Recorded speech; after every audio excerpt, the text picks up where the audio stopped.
ఇతని పేరు రణతుంగే కరుణానంద.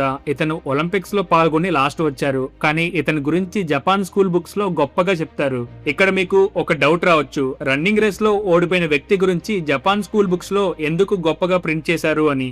1964 Tokyo Olympics లో 10,000 మీటర్స్ రేస్ లో జెర్సీ నెంబర్ 67 వేసుకుని రణతుంగే కరుణానంద శ్రీలంకని రిప్రజెంట్ చేశారు. రేస్ అయిపోయింది, విన్నర్ ని కూడా అనౌన్స్ చేసేశారు. అప్పటికే రణతుంగే కరుణానంద ఒక ల్యాప్ వెనకాల ఉన్నారు.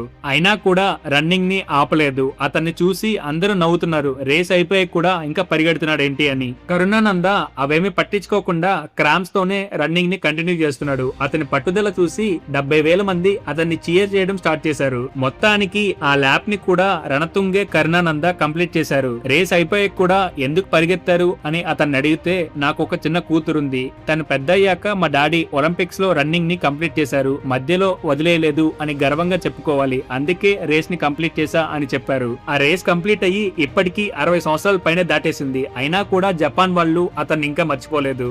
యూనిఫామ్ నెంబర్ 67 అని జపాన్ స్కూల్స్ లో పిల్లలకి ఈ రోజుకి పాఠం కింద ఇతని స్టోరీ చెప్తున్నారు.